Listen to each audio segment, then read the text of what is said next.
Hello everybody, guys, Mac here, and today I'm going to talk about the flare gun in GTA Online. Now this is the 9th episode in my series called GTA 5 Gun Guide, where we will be going through every single weapon in GTA 5 and GTA Online, and I'm going to be breaking down the stats of these weapons, talking about the weapons, and just giving a general review of these weapons in GTA 5 and GTA Online. So if you want to go check out the last episode in this series, which was on the stun gun in GTA 5, then you can go check that out. There will be a link in the description. There will also be a playlist in the description, so you can go click that and watch every other video in this series. Also, most of these stats are coming from the GTA Wiki, so if you want to go check out more information on these weapons, then go check that out in the description. So the flare gun is a weapon in GTA Online, and it was first seen in the first trailer for the Heist update. It appears to be based off the Orion brand flare gun, with some inspiration from the British Very pistol from World War I. It is unlocked after installing the Heist update. It cannot be unlocked in single player. Now, the flare gun doesn't really have too many actual accurate stats, and I'm going to talk about that soon.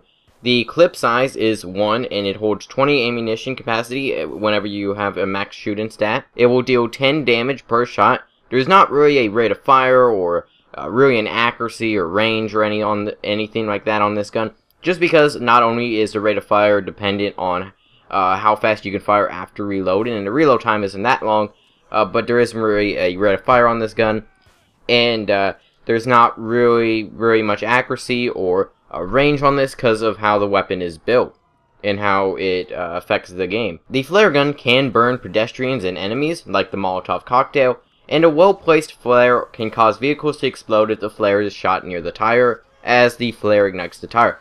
Now, I actually have done this. It may take a while, and it may not be the best weapon just for shooting cars and stuff.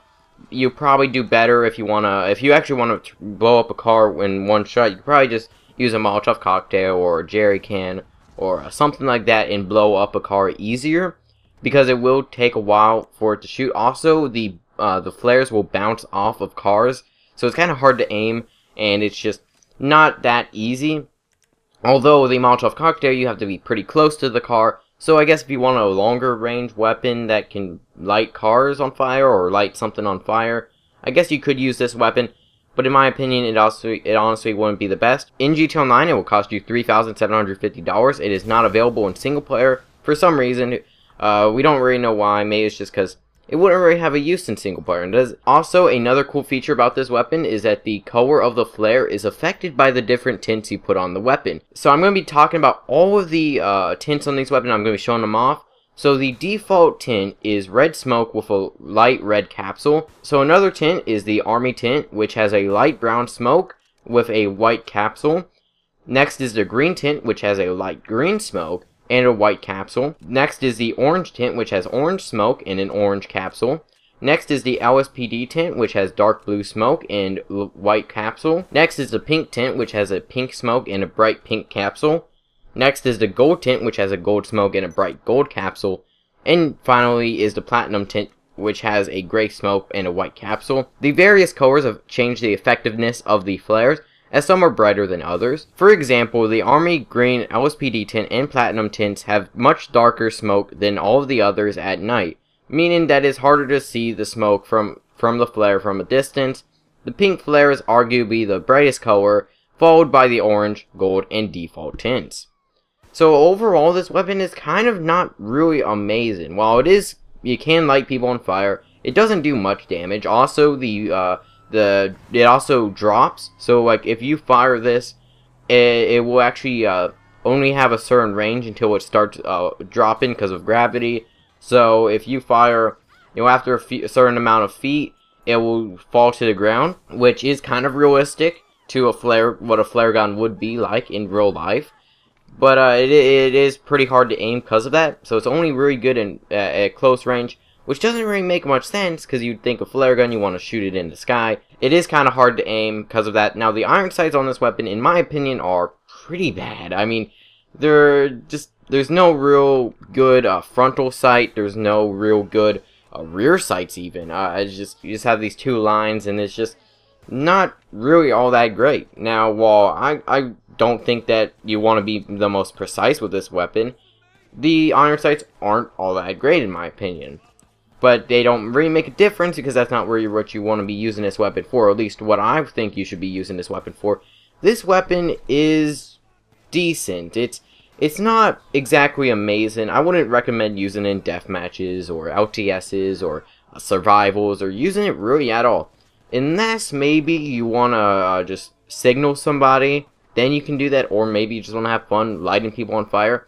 Now it does have one purpose, and I feel like this is the reason why they added it to the game, is in the Humane Labs heist, after you come out of the Humane Labs, whenever you get onto the beach, it will ask you to shoot a flare, and once you shoot that flare, it will signal the guy, the other two players in the helicopters, and it is quite fun to shoot the flare in that mission, but it doesn't have the most practical use, not only because you have mini-maps in GTA Online, and if you're on free roam, you can just see somebody on a minimap, you know where they are.